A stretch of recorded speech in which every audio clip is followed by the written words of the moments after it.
No one has ever completed non-league football other than Dorking. 12 promotions in 23 years. How have you done that? A whole load of hard work. Your manager, chairman, owner. How much money have you put into Dorking? Millions. I'd be so rich if it wasn't for football. But then what am I going to do? Sit on a beach? That I want to tell them about the story. It's nothing compared to when we get to Wembley. I've got to talk about Bunch of Amateurs. Are you aware at the time that you're being filmed, or did you forget about all of that? I literally never remember. That's how we play. What's been your highlight, would you say? When we won the playoffs, It was like a Hollywood movie, that, wasn't it? 5 seconds ago, the ref said, that moment, unbelievable. And lowest moment? So I'm doing the team talk and I'm stood there. I'm thinking to myself, I'm going to myself here. You need to go to the toilet at this stage. Bad. We might have to cut this out. You played against Ryan Reynolds' Wrexham. He put a message on social media in support of you, didn't he? Everyone was going, oh, Ryan Reynolds, and I'd like to Google him. Oh, so sorry, you didn't know who he was? No, I don't have a clue. Where's your ceiling? What level do you think you could manage at? I can manage in the Premier League. You think that? Easily. Hello, welcome to another episode of Inside the Industry Unfiltered with myself, Adam Smith. Very pleased to say I've got this man on the podcast today. He is the founder, the owner, the chairman, former player as well, by the way, and the gaffer of Dorking Wanderers. You see him on Bunch of Amateurs. Now, he is quite outspoken. He speaks his mind. So you're going to behave on this pod, Mark. I've promised firstly. to tone it down a little Okay. bit. It is, of course, Mark White. How are you, mate? I'm very good, Ad. Very, very good, mate, and I appreciate the invite. Yeah, because obviously people know me as a Spurs fan, but I'm also, as you know, got a little soft spot for Dorking. I've got a season ticket down at Dorking Wanderers. I come down, and what you've achieved, I think I'm right in saying it's 12 promotions in 23 years. The only club in British football history to go from step 17 to the 5th tier. Yeah, we completed non-league football. We Wow. completed with step 17 to essentially step 1 in terms of step levels. Yeah. That is, when we entered football, it was there was no league lower than the division we went in. Division 5 of the Crawley District Football League. Yeah. And it was like going to Iraq every single week to play football. And all the way from there, jumpers for goalposts, paying a £5 Yeah. to at the top end, we ended up at Notts County away on TV, Oldham Athletic Premier League team away on TV. So a bit of a journey. It's incredible, the journey. I want to talk in depth about that and tap into, like, as I said, the Sunday League element to where you were to where you are now. Tell us about where your love for football started then, as a kid. Well, I was just that boy that just used to be out in the street, playing all the time.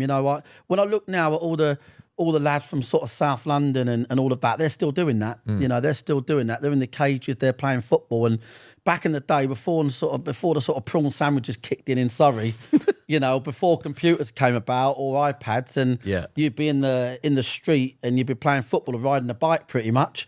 So I was just that kid. I'd be kicking a tennis ball.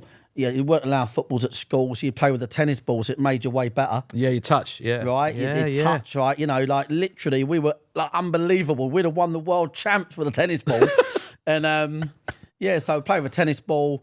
Every birthday card, football man, football crazy. Yeah. I just love football, and so that's why I've just forevermore been in the game. What were you like as a player? Go on, be honest. I was unbelievable. Yeah. This is going to be a theme of this podcast, No, it's isn't good. it? I'm left-footed. I said, if you're left-footed, then automatically you're better than Yeah, you got the an advantage, average, haven't you? right? I remember being at school trials, and I had a little bit in my locker, but it was like, right, who's left-footed and who's right-footed? And almost like there'd be two kids who are left-footed. It's like, well, they've got half a chance to get in the team. It's only two left-footers. Yeah, exactly that. So I'd left-footed. I played 2-3 age groups. I was so good when I was 9, 10, 11. Right, I was really good. And modest. Yeah, I was really good. Go on, what top scoring season? You were goal scoring, winger were you? I was a left winger. Yeah. Number 11. Yeah. That was me. And what's your best season then? What are we talking? I scored 63 goals. In one season? In one season, yeah. It was a record for the club. Played for Bookham Colts, Yeah, I know it. And locally, around our way. It was a record. And that season I scored, and I tell people now to this day, I scored 13 goals in one game. Right? 13 goals. We played a team called Oxshot. We won 19-0. Yeah, I used to play for Oxshot Right, Royals, that's probably why we won 19-0. Yeah, because I was playing. yeah. But obviously it was under 12s or something, under 11s. Yeah. I scored 13 goals in a 19-0 win, 63 goals on the season. And then they got slung out the league about a month to play because they couldn't field a team because they weren't very good. And they took all the goals off me and all the points off the club. So I ended up not breaking the record.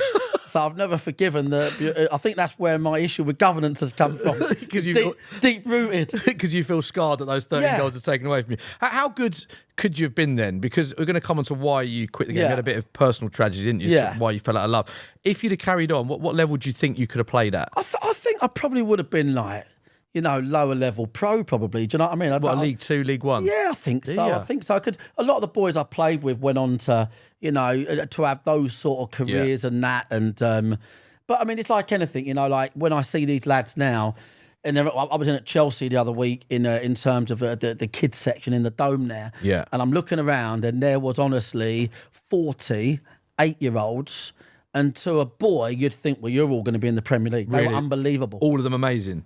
Unbelievable. Yeah. And when you speak to, when you're in the industry, you find out Chelsea have got the best under eights, they reckon, in Europe, right? They're unbelievable. And you look at these 40 kids they've got, and you think to yourself, well, where's it going to go wrong then? Because you're not all going to make it still. So I think there's still a lot of work to do in there, when you're 11, 12. Yeah. And I think a lot of people make it or don't make it purely based on not going the wrong way. Yeah. Girls, booze. Attitude as well, and things like that, yeah. Working hard. There's a bit of luck involved as well, like injuries and stuff like that. A bit of luck, good people around you. I think you got to have good.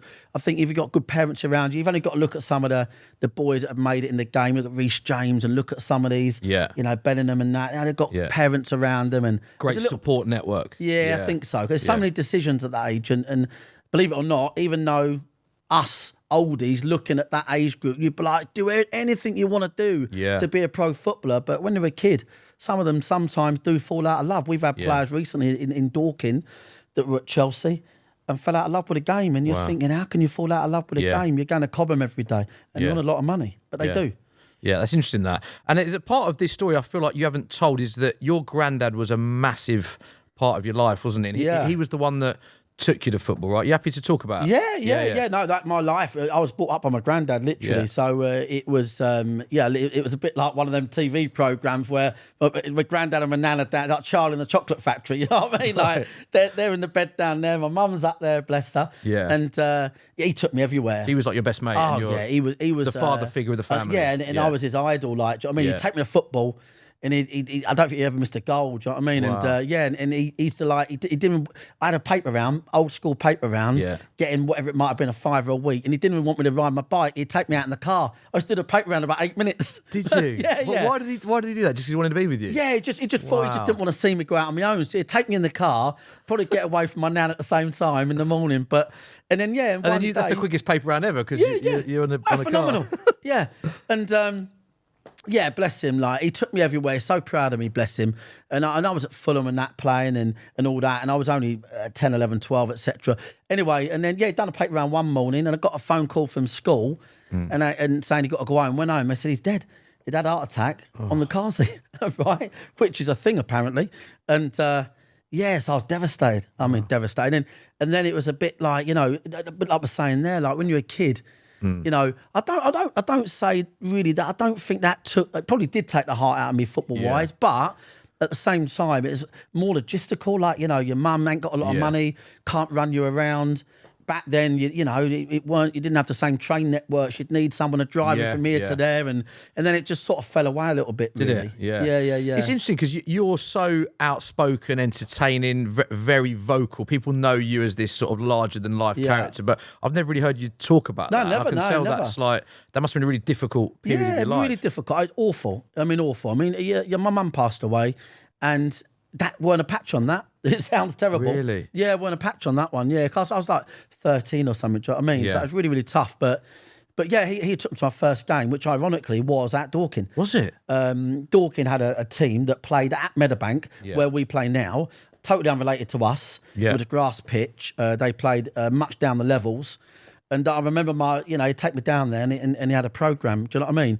And he was my idol. He told me that he told me he played for England during the war. That's what he told me. Now, I'll never fucking know if he'd lying to me. Right, okay, yeah. But he was your idol, so you believed him. Right, it didn't matter. Yeah. And the best thing about it was he had a lump on his head. Right, and he always used to tell me, he told me that playing against the Germans, he went for a header and he hit the post. His head hit the post. Wow. And that's how he had a lump on his head. Yeah. And even if it weren't true, I still think it's true. Yeah.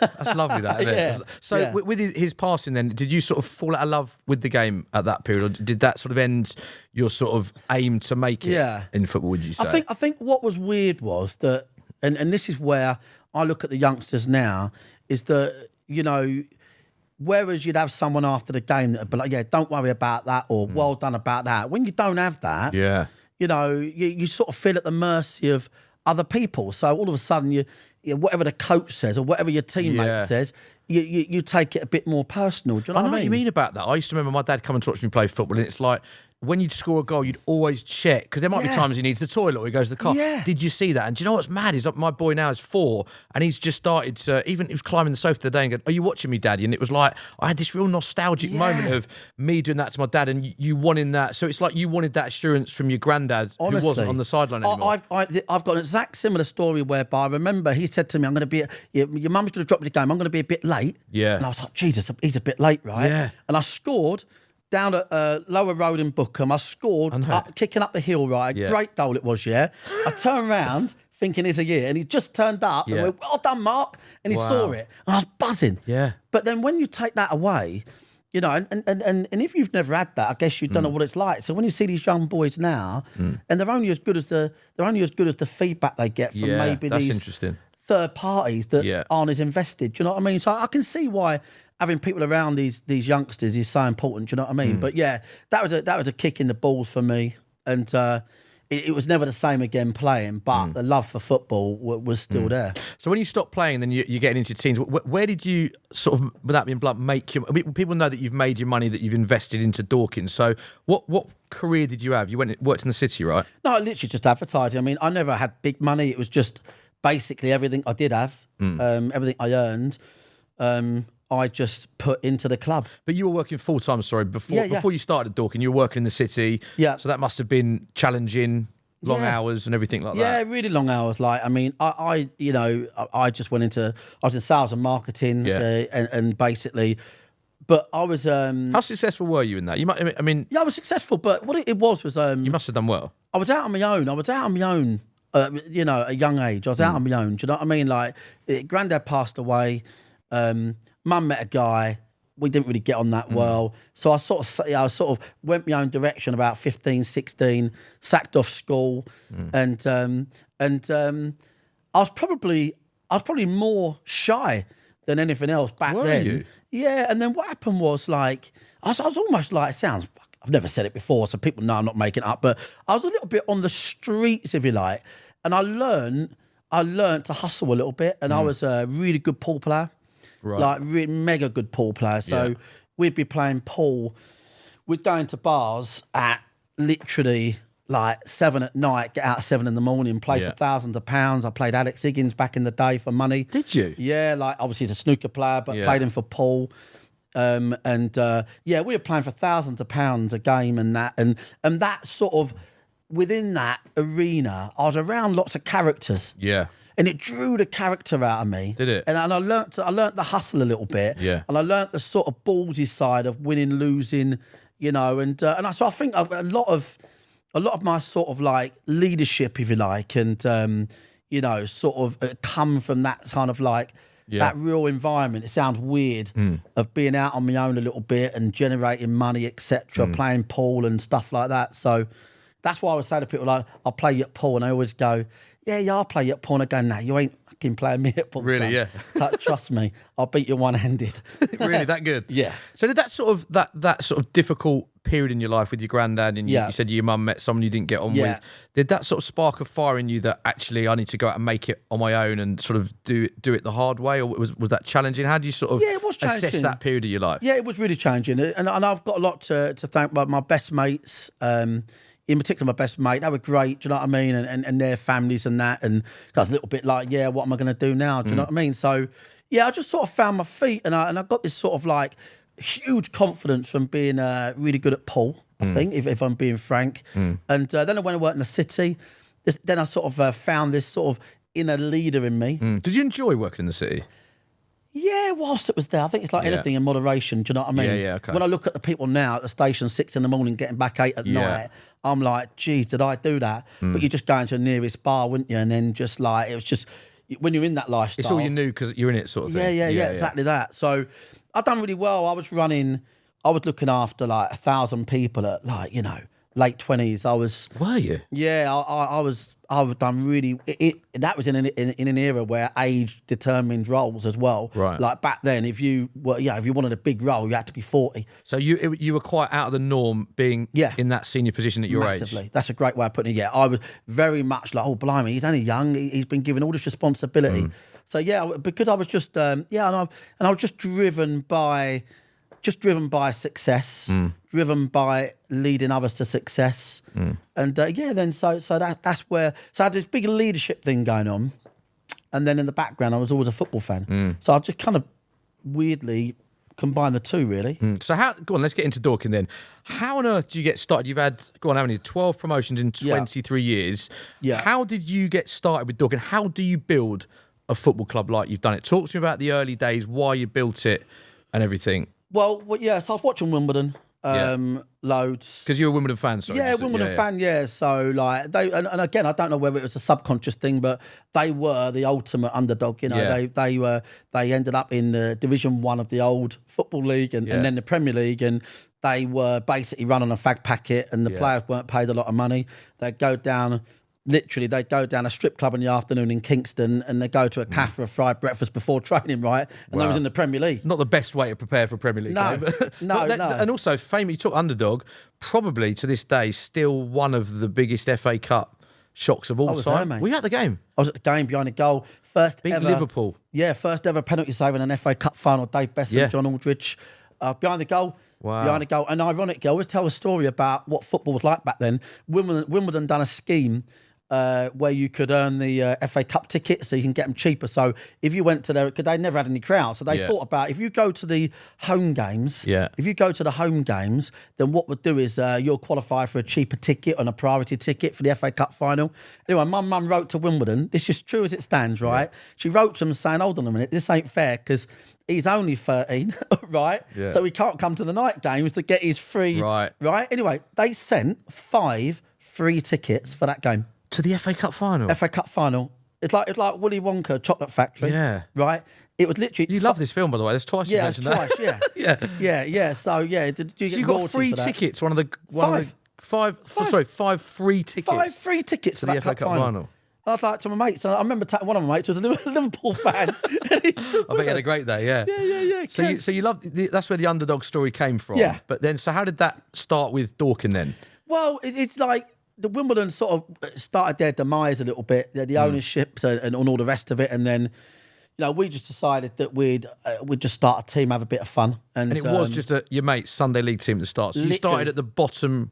It was Saturday League, but it was like akin to Sunday football. So it was literally all you needed was a pitch. We'd rent a pitch for 50 quid from the council. Yeah, I love these stories. Yeah, we'd pay a fiver. Yeah, we had to buy our nets. We put the nets up. Yeah, right. Yeah, I love the pub gave us a kit. Yeah. And it was a Sunday morning as you can possibly imagine. Go on, give me some stories of step 17, how you started. Well, step 17 was literally and 16 and 15, all of those steps. Yeah. It was just hell. It was just a nightmare. You said there was a story where Shetland ponies invaded the pitch. Yeah, we had loads. I mean, there was regular violence and stuff. It was a Crawley District League. Have you ever been to Crawley? You know what I mean? You have to sort of wipe your feet on the way out of it, right? Okay. And sorry to anyone from Crawley, yeah. Yeah. Well, they're probably nodding, right? But I was there yesterday actually. But it was so rough. It ain't worth thinking about. And it was just. You never had a linesman, and you'd have a referee 1 in 2 games. And if you didn't have a referee, then the rules were that you had to ref one half, they had to ref the other half. Proper Sunday League, yeah. Yeah, major. Yeah. We had Shetland Ponies invade a game once from a local site, traveller site, right? And refused to. That game got cancelled. We had all sorts, and the best one, was PSV Offshore. Right, Mr. Magliocchi was his name. He was Italian. Yeah, and that was his name, and. We ref the first half. Yeah. Played 45 minutes. They were 1-0 up. The second half, he blew the full-time whistle at 22 minutes. Because they were winning. Because they were winning. Yeah. Yeah. So, it's a long way from where you are now then. Did you, at this stage, when you've got ponies invading the pitch, players not turning up, you get in the pub to lend you a kit, was there ever a goal in mind that you're going to take Dorking to where you are, or was it just literally I'm playing with my mates here? honestly, never. And even You never thought about a strategy, a long-term strategy? Oh, no. No. No, do you know what it was? It gave us a brilliant network, a social scene. Yeah. So it was akin to Sunday football in as much that... I know what you mean. The social scene. Yeah, the social scene. So we'd go for a beer. And back them days, you'd go out on a Friday night, excited for the game on a Saturday, Yeah. and you'd go out after the game. So and then what the culture began, we won. Because obviously when you're in step 17, bunch of young lads, Yeah. and we were playing teams back then like Horsham Baptists, and we were playing a lot of church teams and all sorts of teams. So because we were young, we won those early divisions, and then we would celebrate. And then we just got into this really work hard, play hard culture. And that's what sort of stayed with the club for years. What's the secret to what you built then? Because no one's ever completed non-league football other than Dorking. There's been other amazing stories. I'm going to get your thoughts on Wrexham later on in the pod, #United, all of them. There's been some amazing stories, but no one has ever completed non-league football other than Dorking. So what has been your secret? How have you done that? Well, I mean, like anything, like a whole load of hard work. Yeah. Like ridiculous hard work. You know, would I do it again? I guess the answer has to be yes. But, you know, would I recommend somebody else to do it? I'm not sure. You give every penny you've got, every bit of ounce, sweat and tears. I think, look, obviously there's some skill involved in terms of like, you know, knowing what to do. But we've always kept the core lads together. I've heard you talk about that a lot. Yeah, and then just adding quality as we go along, and try and make sure that the sort of the framework of the club exists, you know, like in terms of the fun aspect, the social aspect, the sort of like hard knock school. Because it's easy for me, because if I get a player that doesn't put a shift in, I just refer back to when I dug a trench in 2002 for 300 metres so we could exist. Yeah, can you talk to me about some of the logistical things you've had to do? From playing on a park, you now play at Meadowbank in a stadium, you have thousands of people. Yeah. Talk to me about some of the logistical things you've had to do or build, or like practically how you've got there. Go on. Honestly, you literally have to.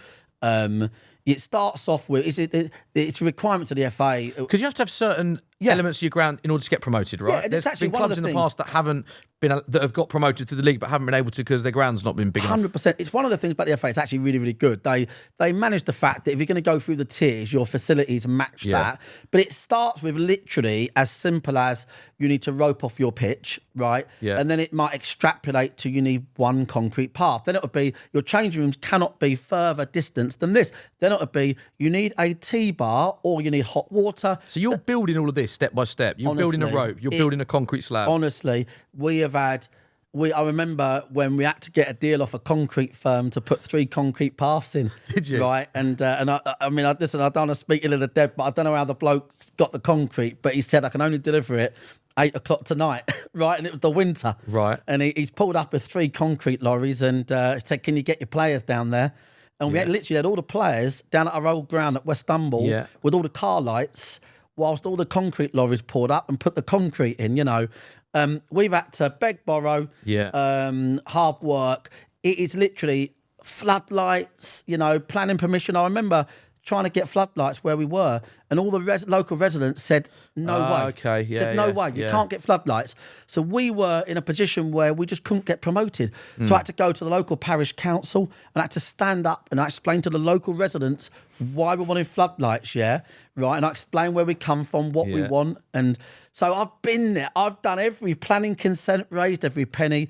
When we went to one of our West Humble, which was our second ground. We was in council Your previous pitches. ground, wasn't it? The Box Hill way, isn't it? Yeah. We were on council pitches, and then obviously you can't develop them at all. So then when we had to put a rope round and develop, we found a derelict site, and it had, the bloke said to me, look, you can have it, but he said, it's got no water, no power, and I just said, we'll have it. And I knew we had to do it, or we'd be folded. So we dug trenches, put power in, put water in, built a stand, and our first game at that West Humble was in, I don't know, whatever tier it was. It's a county league. We had 42, an attendance of 42. Yeah. We were buzzing with that because obviously when we started, we had none. Yeah. And then the week we left West Humble, we had 3 games, last game of the season and 2 playoff games, and 8,000 people came through Wow. to watch us that week. Was that the moment you thought, hang on, I've got something here? Yeah, I just think that was the epitome. There's been little things like that along the way where you think, blimey, this has kicked on. Yeah. It really has. And we've had games along the way. We had a famous playoff final win. We've had the TV games, and you pinch yourself and go, I looked at Notts County up in the away bit, and we had about 500 travelling away fans. It was our 5 kickoff, raining, Notts County, 10,000 there, live on telly. And you're looking at it thinking, blimey, like, we've done well here. Do you get emotional looking at that? Because you're a straight talking bloke, but is there times you go, wow, 500 people have travelled in the rain to Notts County to watch a team that I've built from nothing? I do ever see the kids in the shirts and that. Yeah, but very rarely. Like when we have, with me, genuinely, it is just about finding a way to succeed. And, you know, I remember when we won the playoffs and we won it last minute and all of that. Yeah. It's quite popular, a famous moment, you know. Yeah. And everyone stormed the pitch. And one mate stuck a vodka and tonic in my hand and it was packed.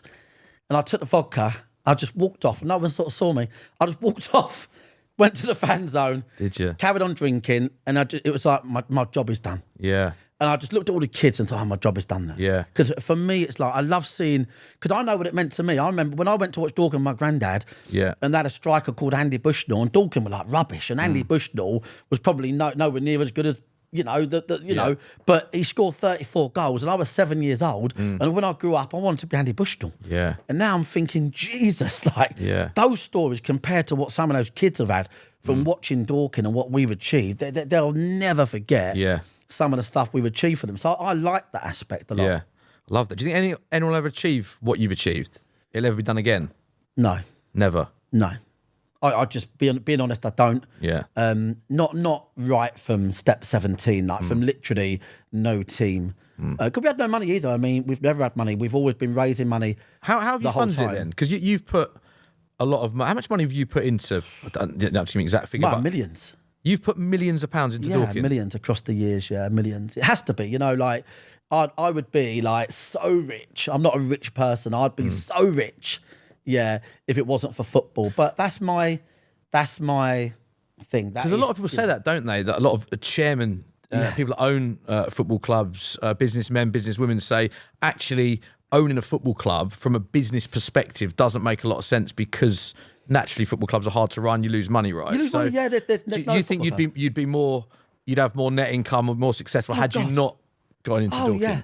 But then what am I going to do? Yeah. Sit on a beach and someone says on the beach, I'm sitting there with my cigar, my champagne, and I've got my big Cobham mansion, and I'm sitting there and I'm going, oh, you know, what do you do? Well, you know, I'm in IT. You know, fuck that. I want to tell them about the story, and I want the kids, you know, I want to create the memories and, you know, what we've achieved. For me, that's more important. And that is where we are. But yeah, it's taken every penny I've got. It's taken every bit of effort I've got. A lot of sleepless nights, but you love it. I love it. And you wouldn't change it? Wouldn't change it. I'm really energetic towards it. And you made a great point there. There is no football club, a borderline in the world, that makes money.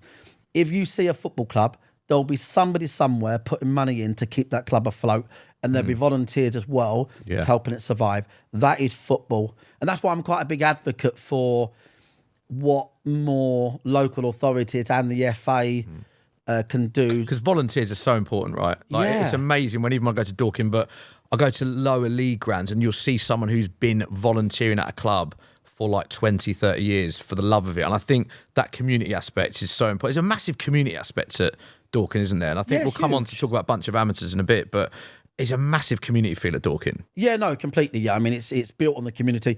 Every good football club should be and is. And obviously with the Premier League being a bit more of a TV sport now and you can't really get close to it, it's ever popular coming to clubs like Dorking and the likes of Farnham and Hashtag and these clubs that are up and coming. Do you know what I mean? So, but yeah, it's really key.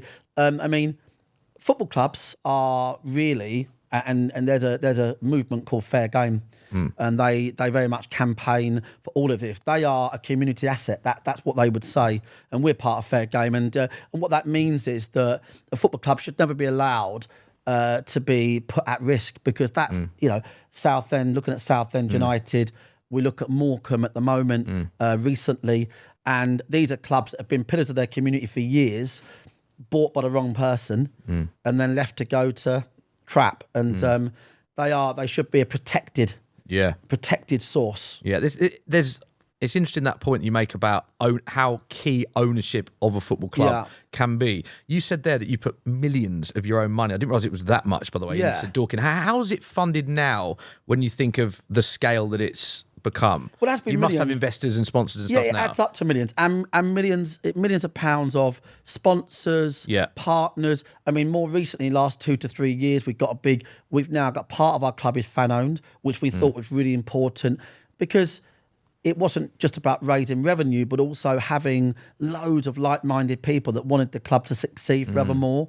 I think it's really important because it sounds terrible, but Dorking Wanderers is going to be there after Marc White. And one of the big things in football that Fair Game bang a drum about is that, you are only ever the custodian of a football club. If you buy Morecambe Southend, there was someone before you and someone after you. And therefore you have got a fiduciary duty, if you like, to run that place properly. It's funded. We have amazing partner network. We've got about 85 sponsors.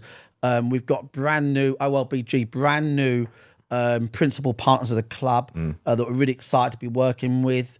And all of that in the back of my mind, all of it is because we want to get to League Two, and we just want to think, this is a story now. Yeah, of course it is, but it's nothing compared to when we get to Wembley or when we get to League Two. You said when, not if then. So that's the goal, is it? Becoming a professional football league, EFL club? Yeah, we're professional league now. But in the top four EFL, leagues. In the football league, And I want to get the club to Wembley.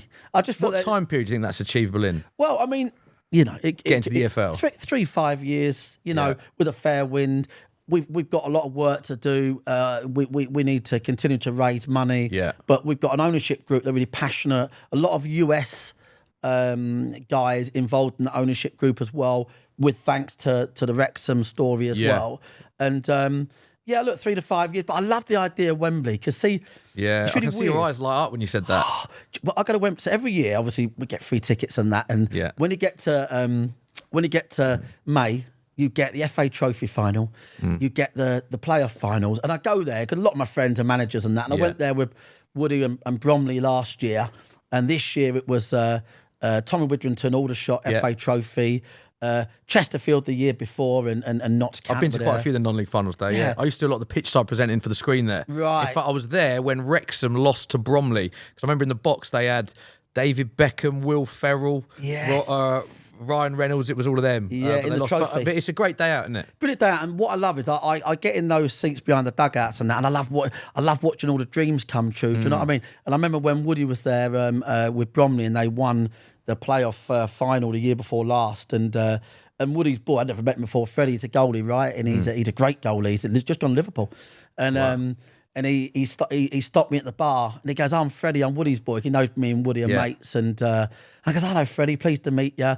Anyway, and then when Woody won, and I looked at Freddie, and he just had his scarf. Brilliant. It's like my dad just won at Wembley. It's just there's being at Wembley, playing at Wembley, winning at Wembley is irreplaceable. Fans going to Wembley, watching their team at Wembley is a legacy in English football that is still there.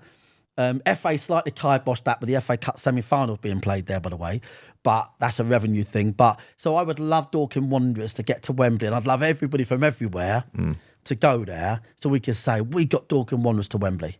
I love that. I love how passionate you're talking about that as well. I want to get Wembley. Everyone's sitting there thinking, "Mark, you never win a cup game. That's not going to happen." We'll come on to some of your famous cup rants afterwards. I've got to talk about a bunch of amateurs. How did that start? Whose idea was it? Richard's. No, it's Rich Phippen, a super talented guy. Used to work for Sky back in the day. And he just said it. I think his mate was a barber and said, "Oh, you want to go down Dorking, film them. I've heard their characters. Go down there." And he just said, "Can I come along? Do you mind if I film you?" And I was just like, "I don't care less really, mate." And I just forgot he was there. And it's a bit like like when someone leaves a note saying back soon, they never come back. It was the opposite. Like he came and never went. And we love Rich, and he's so talented. It's like a perfect marriage, really. Perfect marriage because it genuinely is what you see in the tin. I mean, it's probably if the world was unfiltered. Yeah, it would be a record-breaking production, right? Do you think that's a big? Yeah. Do you think that's a big factor in you having such a cult following? Because I went to a game recently, and a mate of mine lives in Southampton. Because I came to Dorking, it's a midweek game, and I said, "What are you doing here?" And he went, "Oh, I'm with my boy who's 8 years old. He loves Bunch of Amateurs so much that we now take him to Dorking. He lives nowhere near Dorking. But there's people now that I speak to, loads of young kids, which is amazing. But there's people that don't live anywhere near Dorking that are coming to the game because of Bunch of Amateurs." Yeah, it's honestly, it touches me. It's unbelievable. Like, have you had any stories like that of people that have come far and wide? Honestly, every single game, we were at a game last year and at home, and there was the committee had been made aware that people come from overseas, and they put them on the same table. There was 2 separate people from New Zealand that had come just for the game, and a family from Australia that had come just for the game. And when I see them, I'm quite embarrassed. So I always go, right, "We've got to win this one, lads." Well, no, but I'll go and say hello, and I'll say, "Oh, are you coming to see relatives?" And they'll always go, "No, we come to see you, like, we watch you every week, and this is just amazing being here." And we get that all over the UK. So they'd not come for a wedding and happen to Dorking. They've literally come to Dorking because they've watched it on Bunch of Amateurs. Honestly, so you've had people from Australia, New Zealand just come because of that. Every game, every single game, every game. It is remarkable. It is remarkable. I just can't get my head around it. Really, it's bizarre. But so Richard done a great job, and he's helped put us on the map. Yeah, which is great, and obviously we have to accept what comes with that. Me getting more suspensions, or me being, people thinking, "Blimey, there he goes again." That is part of the sort of the show, if you like. That is, if you're going to record somebody, if you recorded several managers, they get banned and they'd be popular. Because, how hard is that? That's an interesting point you make. Being mic'd up at the time when you're so emotionally invested. This isn't a post-match interview. People that don't know, I'm sure a lot of our viewers do, but Bunch of Amateurs, the essence of it is that you're mic'd up the whole game, and they film the best bits of your reactions, and they include the good, the bad, and the ugly in that. So, are you aware at the time that you're being filmed, or do you forget about all of that? Because I think what's interesting is, for those that don't know, I've been at Dorking. The cameras aren't right next to you, are they? They're often the other side of the pitch, and they use wide-angle lenses. Yeah. So, I imagine it's easy to forget you're being filmed. Always. I never remember. I literally never remember. I mean, we for fun once, we'd done an outtakes private viewing of outtakes in the lounge at Dorking to 150 people, and we said, "You can't record this," right? And we put some outtakes on that never been shown. Right. Oh dear, honestly, like me having punched up with goalies, and you don't like goalies, do you? Nah, what really. is your issue with goalies? They're addicted to kicking the ball long. Right, they don't need an invite to kick the ball long, and just, I don't know, like I do also backwardly feel quite bad for them, because they can do so much good, but no one cares. One mistake and it's a goal. Yeah. So, and it doesn't help when their gaffer says, "I don't like goalies on podcasts." Yeah, I don't overly like them. I quite like the boy we've got now, folks, because he takes the crap. But it's at the point where I literally try to find problems with them. Like, so if they've had a really good game, I just try and find an issue just to have a go at them. It's like a hobby. How's that for their confidence, though? Well, they learn at Dorking. It's character building. It brings me perfectly onto my next question. How does Marc White, the manager, react to Marc White being filmed? So when you watch yourself back, because you are very no holds barred in your interviews and what you say. So do you ever watch yourself back and go, or do you think, no, that's me being real? Yeah, I just have to think that's me, and that's what it is. And I just think to myself, if many people were just being recorded, being themselves, many people would be the same. That's just me, and it helps. What people love about the club, the overwhelming thing we get is people that have fallen out of love with the game, that Dorking helps them love the game again, because they fell out of love with it because it's a TV sport. There's no characters in the game. So, and we get people that come down from Glasgow, and I'm referencing a couple. We came down from Glasgow, and the wife said, "I booked him a trip because he stopped going to football. I've been trying to get him to go to football for 10 years because he's stuck in the house. And his son's got him, our son's got him watching you, and he loves you. and I said, let's go and watch that boy. And now he loves football again. And she brought him down to Dorking, and he comes down a couple of times a year. And he said to me, I just hated the game, what it became. He goes, but you remind me of everything the game ever was when I watched it, when I played it, you know. So that is what we get all the time. So that's raw, that authenticity type of thing. People love that, yeah. When you're talking about like the Horsham post-match, obviously you've lost, I can see you laughing.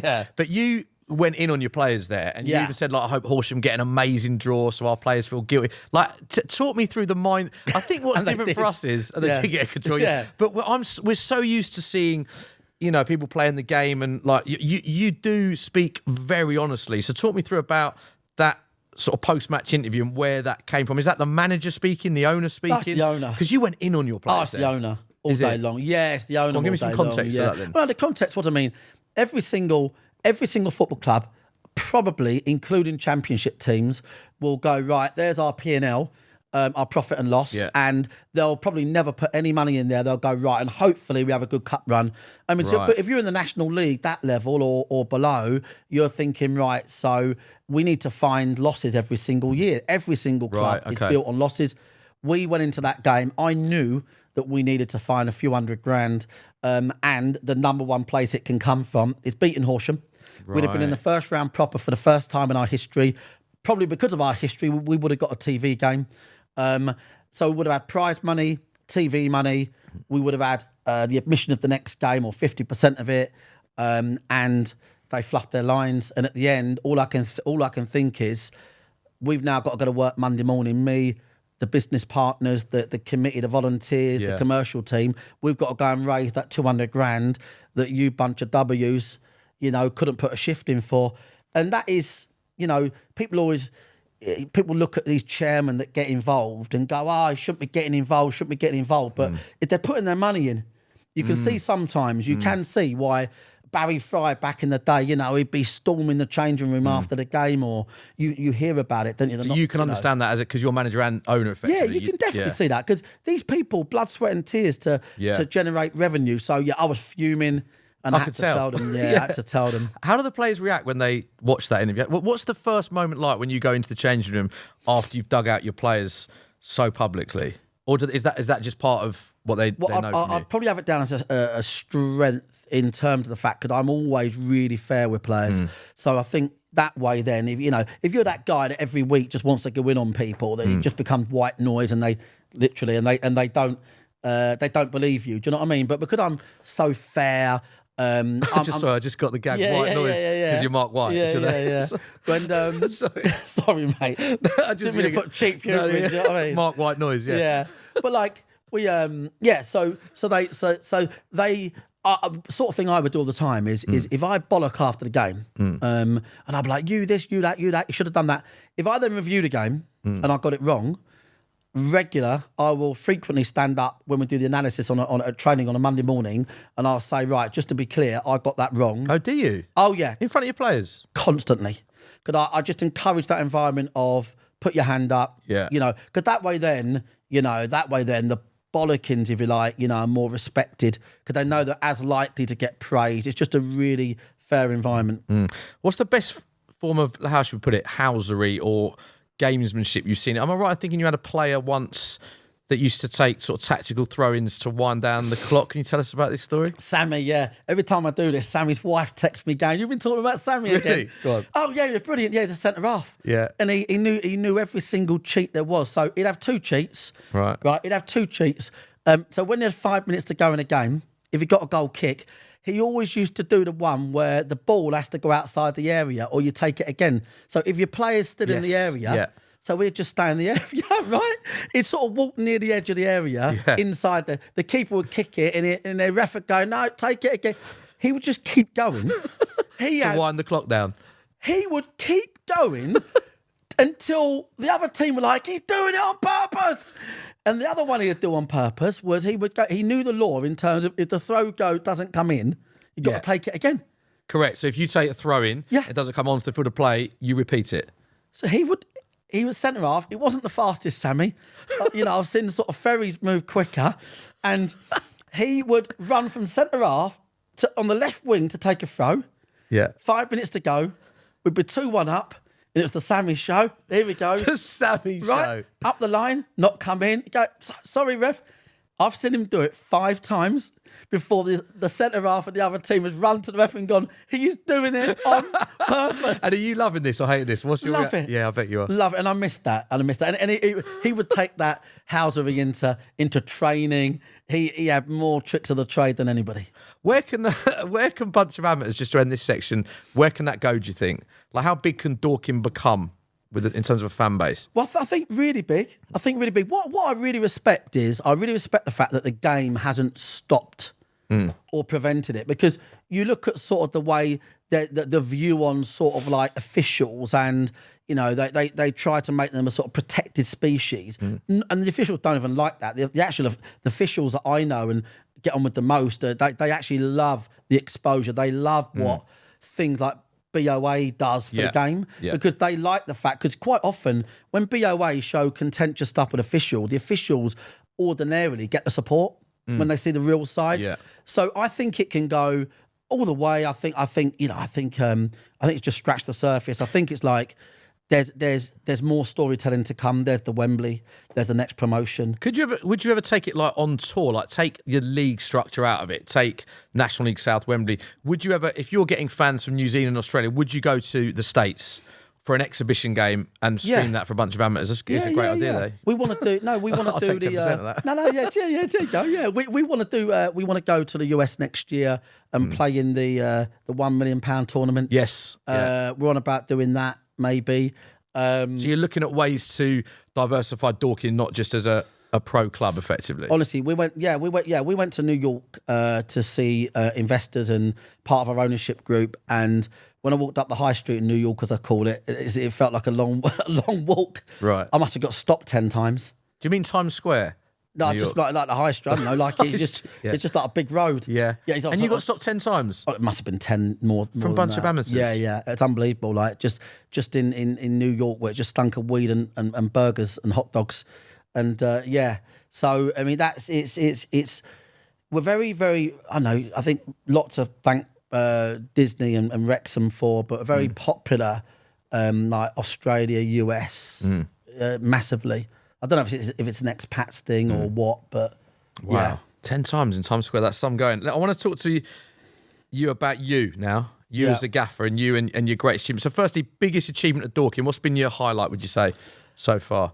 I think just the famous playoff win to get us into step one. Do you know what I mean?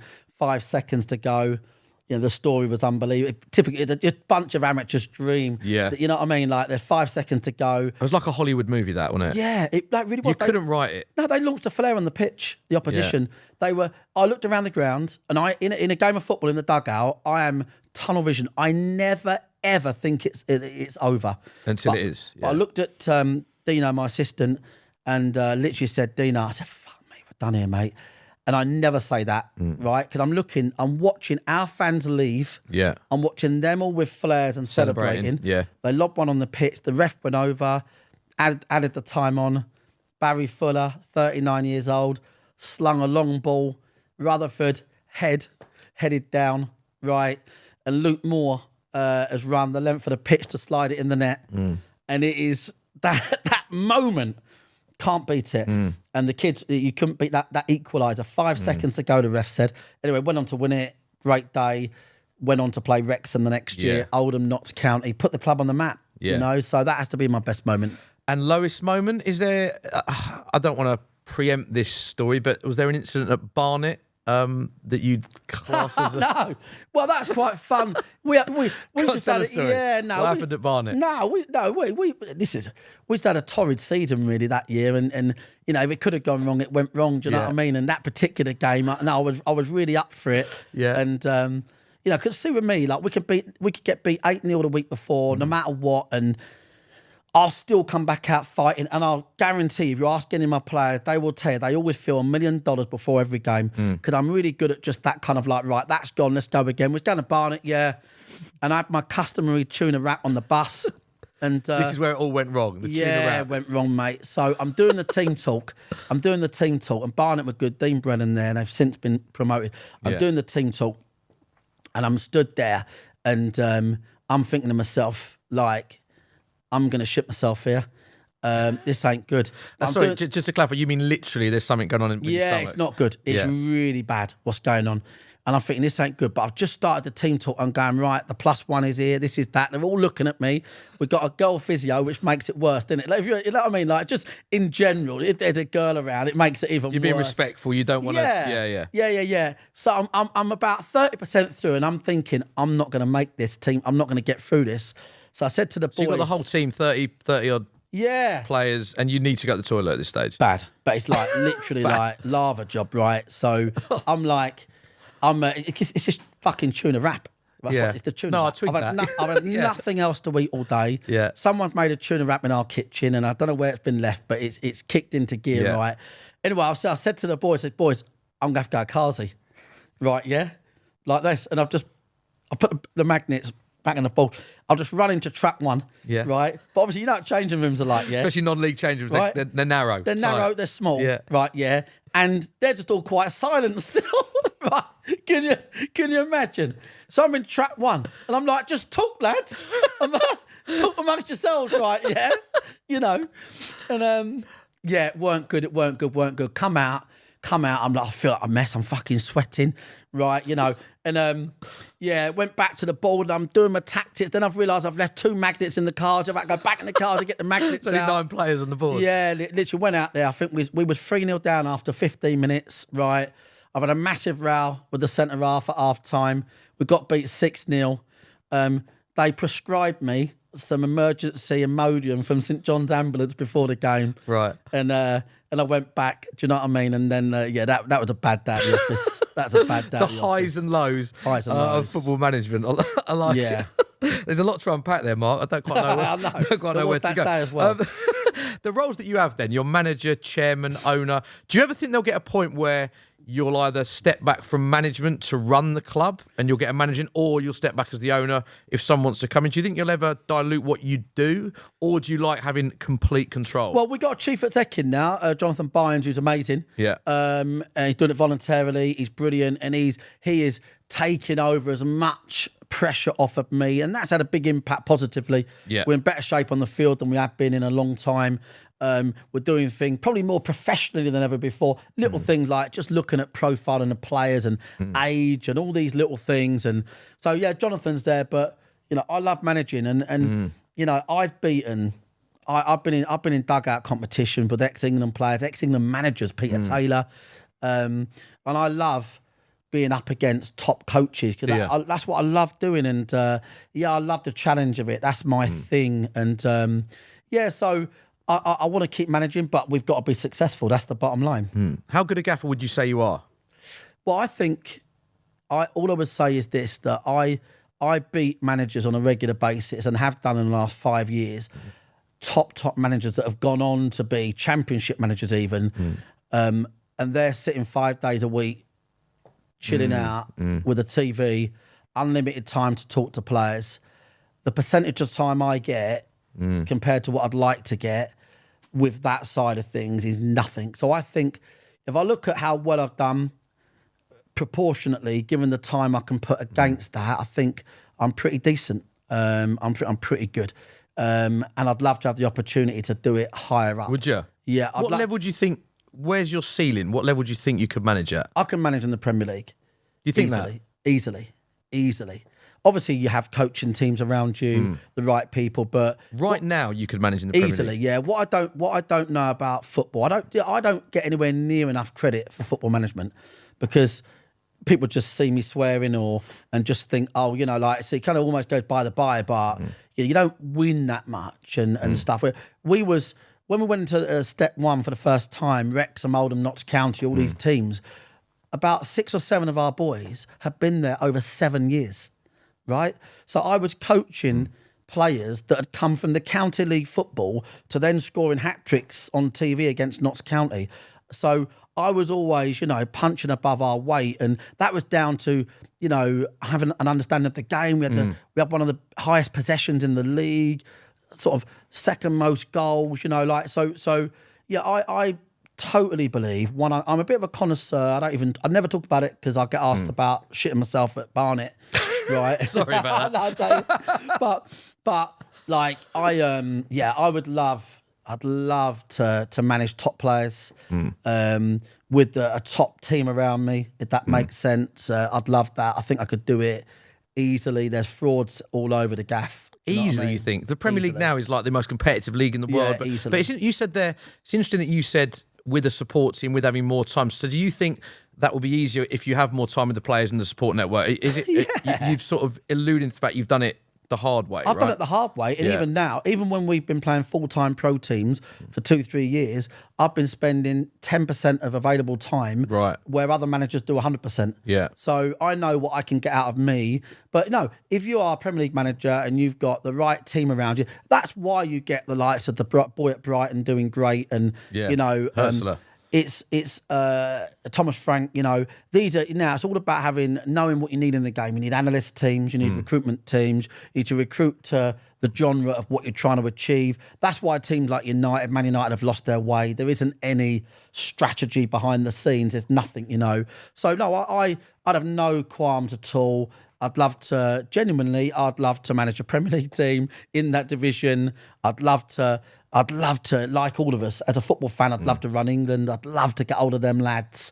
I'd love to find the sort of what's going to get them over the line. I mean, people think I'm chatting crap, right? And to be quite frank, I don't care.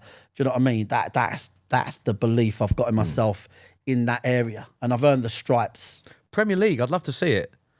I would love to see it. Yeah, I'd love to do it. It'd be entertaining. Do you think you'd have to tone yourself down a bit, though, if you're managing I'd ramp people it up. in the Premier League? Would you? Yeah, I'd ramp it up. Would you really? I would love to do it for a club that's had historic failure, like Spurs. Why are you getting a Spurs? European champions. Yeah, no, I get that. I do get that. You know I'm a Spurs fan. I know that. Yeah. But like, all my mates are Spurs fans. It's weird. It's weird. Yeah. But no, like, you know, like when you see those fans that just never believe, because their club's always something goes wrong. But no, I mean, genuinely, like it's. I've known several managers that have come from non-league, and I say several, one or two, ended up in the Premier League. Perchance they've been in the right place, right time. You know, like English coaches, managers need more opportunities in the Premier League. We've obviously got Eddie Howe, who's going to be a future England manager, no question, whenever he chooses to be. Impressive guy. I've met him many times. Very impressive guy.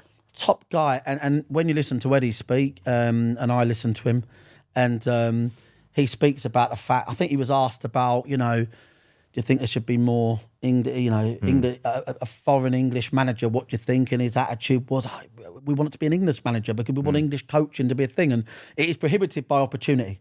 That's the disappointment there. But so by the mere fact of that, there's also Premier League managers as well. You know, the English managers in the game, they're being recruited mainly from outside of England for the Premier League. So that'd be nice to change. I don't mind doing it. They can give me a shout. I'll do it for nothing. I'm not bothered about money. What I'll do is it'd be like commission only. Right. Commission, pay me per point. Pay me per point. That's There's nothing for them to lose. Yeah. Yeah, pay me per point, and you know that works. We're happy to do that. Is there a maverick owner we can think about in the Premier League that'll take a chance? I'll come back to you. Yeah. Make it happen. You're looking at me like I can make this happen. I don't think I'm that powerful, Mark. I hate to disappoint you. Like I can make it happen. Who's been promoted in the Premier League? I'm trying to think. We need a maverick owner to say, take Mark, a chance. Well, I'll come back to you on that. I'd love to see it. I want to ask about Wrexham. Yeah. Because you mentioned a few times. You played against Ryan Reynolds' Wrexham. What are your thoughts on what Ryan and Rob have built at Wrexham, back-to-back promotions? It's brilliant. It's unbelievable. Do you know what I mean? It's the minute that you listen to their first interviews, you knew that they was invested in the town and the club. Yeah, you knew it wasn't going to be proper invested, aren't they? So invested, and you know there was a story about the Philadelphia and. From where Rob comes from and what the type of town it is, and Wrexham has been regenerated by them, and they've given it all their time, all their effort, all their money, but more so they've made it. They've made it pay, if that makes sense. You know, like I honestly think they'll end up a Premier League team. Do you? How soon? I mean, you've got Parkinson, you've got Field Air. That's. I honestly wouldn't be surprised if it's this season. You think they can go back to back? Honestly. To back to back? Honestly. Do you? Honestly. What's the secret to their success? Obviously, they've got two very wealthy owners and they're invested. They've got a huge fan base, but it's very difficult what they've achieved. You've achieved a lot of promotions. Yeah. Why do you think they've been so successful? Well, I mean, I'd imagine, I don't speak to Phil, I know him, obviously, the manager, but I'd imagine that he probably feels like me sometimes. Everyone talks about Wrexham and the owners, but what he's done... Yeah, the gaffer. He's got a non-possession based winning formula. He never wants the ball. Rare to see these days. Rare to see. Mourinho back in the day was a little bit the same. He wins games on 35% possession. He is a great manager. He recruits properly. I would honestly not be surprised at all if they ended up at the top of the champ this year, and that would be unbelievable. You'd have to put that down to the manager. You'd have to. Would you? There's no amount of money that could achieve National League to the Premier League successive. There's no amount of money could do that. There really isn't. So I think the fans, the club, what Phil's achieved, phenomenal. And the boys that have backed it, obviously, they've also helped. They've helped the game. Yeah, that's what I like. Is like when people come in and help the game. The game is self-profiling sometimes. You know, Wrexham come in. We were fortunate enough to be part of their Disney series. Yeah, tell us about that. People don't know. You appear in their series because you played against Ryan Reynolds' Wrexham. Tell us about that. Yeah, no, that's right. So Ryan and Rob got wind of the fact of Dorking, and they got wind of the story, and they the producers called us and said, look, that they love it. They feel like you are almost a real fairy tale. Wow. Whereas we're they contacted you. Yeah. Well, where we're trying to, you know, we Wrexham, we're trying to create one, and you are one, and so they came down to us to record. And I always remember because we had Rich Phipp and BOA, and it almost looked like his cameras compared to theirs. It's a bunch of amateurs compared to Disney. Yeah, because they were both there. They had makeup artists, they had producers, directors. It was big. You had Rich with one camera, yeah. And I walked out of my office straight. We were training evenings back then. Yeah. And I walked out of my office and I looked at the right state, and I just come into this big set, and they recorded us training, preparing for the Wrexham game. Then they recorded us at their ground in the game, and they recorded us. They followed us, and they flipped it, if you like. So yeah, that exposure was great. Yeah, really good. And what was he like, Ryan? Did you meet him? Never met him. But he messaged you. No, he put a message on social media in support of you, didn't he? Yeah, 'cause I know it sounds like crass when you say I've not heard of somebody. That sounds really crass, but I'm not. Everyone who knows me knows I've only ever watched 2 films. One's E.T. and one's BMX Bandits. Sorry, you've only ever watched 2 films BMX in your Bandits life? And E.T. And E.T.? Yeah, that's it. E.T. I think E.T. made me cry, so that put me off films. Yeah. You've only ever watched 2 films in your life? Yeah, BMX Bandits and E.T. Yeah, obviously I've seen snippets of films, and I might have fallen asleep halfway through one, but that's it, the only full films, I used to like Cop Tub, I never quite got through it all. But why have you not watched it? It's not a film, I'm too busy, right. too busy for that, but... Yeah, okay. So, but then when he messaged my name out, and then everybody was like saying, Ryan Reynolds, just put your name out on social media saying thanks, Marc White, blah blah, and and then I realised like a mega star.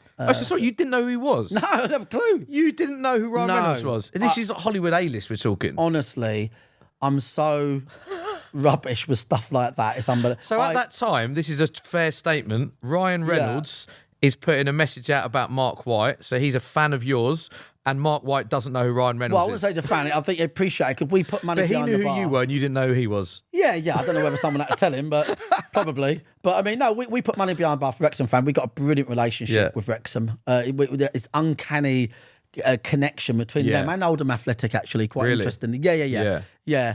And so he mentioned my name and that, and everyone was going, Ryan Reynolds, and I like to Google it. But I love the idea that he's watched Bunch of Amateurs before you've watched a Ryan Reynolds film. Yeah, I know, but I've still never seen a film with Ryan and that in. But what I know is like what this guy is successful, isn't he? And what he's done for the game is fantastic. Do you know what I mean? Yeah. I hope it doesn't sound disrespectful that I didn't know who he was. No. But I literally, even today, I wouldn't know. You could put 100 movie stars in front of me, and I'd know none of them. Wow. I'd have no idea. I've never heard you say that. That's a fascinating story. So you see there's a lot of correlations there between, obviously different, but I imagine you've got respect for what he's built, like he's got respect for what you've built, effectively. Yeah, completely. Yeah, they just thought, wow, look at what you've done from scratch. And what they loved about us, they said, and this is what Ryan and Rob said in their, on screen. What they loved about us was that we just were successful. Yeah. And their thing was, we just need to be successful. And Dorking always find a way to be successful. We need a bit of Dorking in us. That was their sort of thing, but they've done a great job. Unreal. They didn't need us really. They've done a good job. They've done it right, haven't they? Yeah. I'm fascinated to see how they get on this season. Actually, what are your thoughts on what Spencer's built at #United? Because he again came from just filming five-a-side games with his mates to the level they're at now. Like, what are your thoughts on how he's done it? Again, very different model. Big fan base to start with. I think he's a pioneer, really. He's a pioneer, Spencer, for, there's people out there that are pioneers for bringing the game to a different audience and making it interesting. And we spoke earlier, there's no money in the game, right? And so that is essential. And I think what Spencer's done is incredible. And to do it, virtually parallel to the growth of, the online audience. It's not like he's jumped on it 7 years later. He's almost grown it alongside it. So, maximum respect. And, I look at # and Spencer and I feel like, do you know what? Is there a sort of second chapter there? Do you? Is there a second chapter? I know I don't need to speak to Spencer. We've done something together once.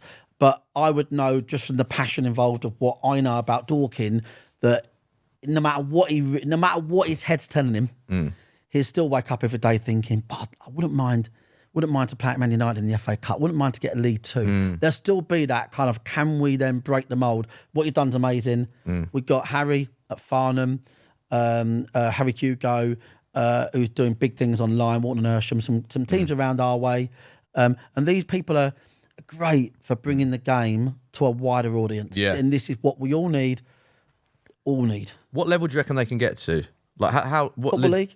You think? Yeah, Football League. I mean, look, it's like anything. Like, you need money, you need income, and that can be done through buying the lottery ticket or getting somebody on board that's won the lottery. Right? So, that is how football works. The higher up you go, you need more revenue. That is the bottom line. So, I think it's about how you plan around that. Yeah, it's an amazing story, actually. I think what's interesting about all of them, there's so many different models. Like, you look at your model, you look at Wrexham, you look at #, but it's amazing seeing how quickly they've all grown, but all very different, right? All completely different models. Yeah, completely different models, with the only common theme being that they've shared it. They've shared the story. And we, as a club, do, I will actually, we do 10 times the social media presence of Crystal Palace, as an example. Right. So, we've got a top guy, works for us, called Eddie. And He's behind the camera now, Eddie. He's behind the camera now, Eddie. And we do 10 times or 5 times the social media presence footprint than 3/4 of the Premier League, right? So why do you think that is? Well, I mean, it's because there is an appetite. Yeah. There is an appetite for sharing. Yeah. And the Premier League primarily just has a niche audience, and it's very international, the Premier League audience, okay? And when they do these documentaries, right, and it's all a bit pathetic, innit? Like, I've seen a few of them, like, I won't name names, and they're stood in the changing rooms. I can't think of what you you think it's a bit manufactured, whereas you're saying yours is very and organic. They're standing there going, and it's like, oh, get off, right?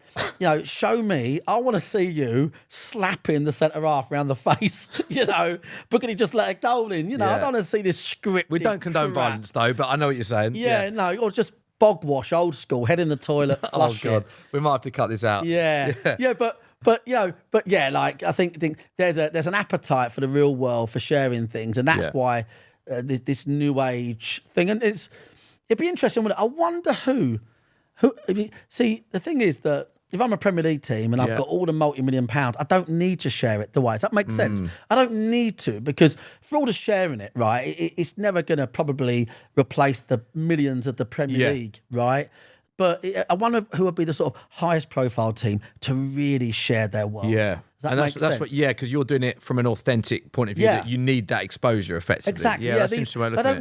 They don't need it. But however, that is the popularity in the world increasingly is teams that are happy to share. And I think that, that champ team or Prem, maybe, the one that breaks the mould and says, right, we're going to show you the warts and all, I think they do well. Yeah, interesting that. Who do you think is the greatest manager of all time?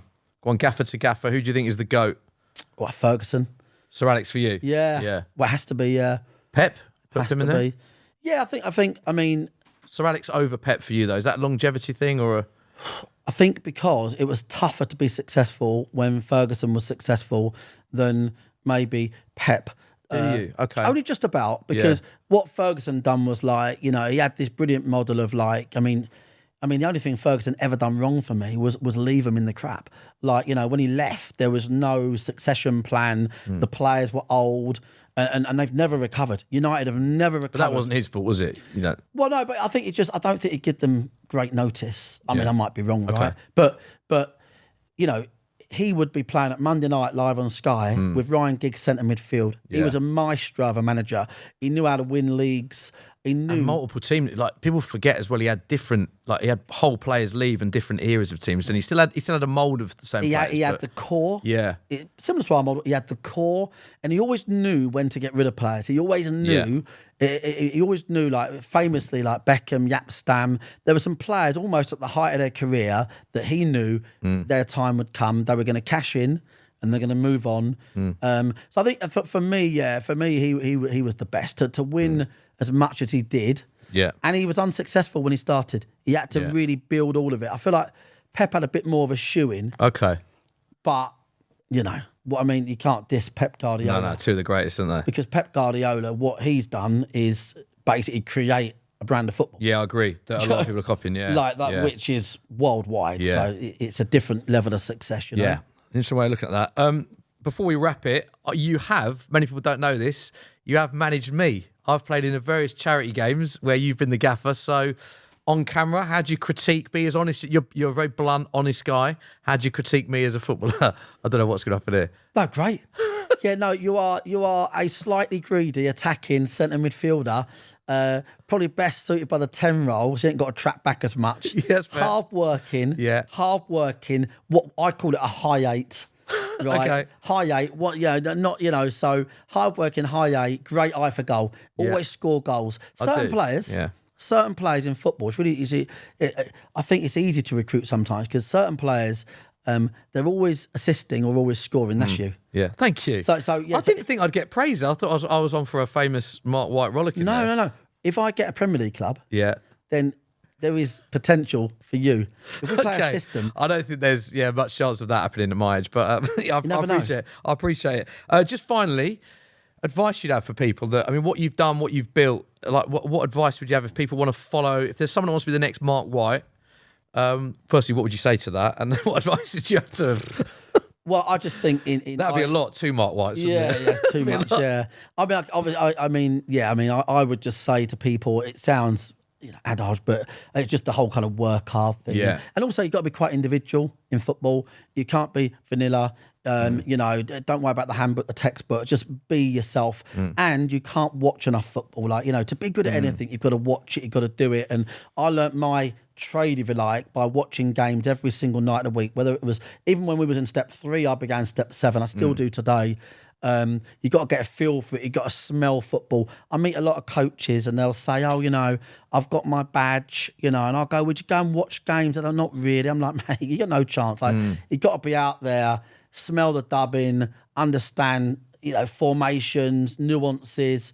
So you've just got to you've got to literally just be a diehard and work hard. That's what I would say. And you got any takes in terms of the future of football? Like anything you think where the future of football lies, or any big sort of Marc White thoughts? Yeah, if I was 20 years younger, or if I was guaranteed to have another 20 years, I think women's football is going to be massive. Do you? I look forward to that. You know what I really dislike about women's football is the comparison to men's.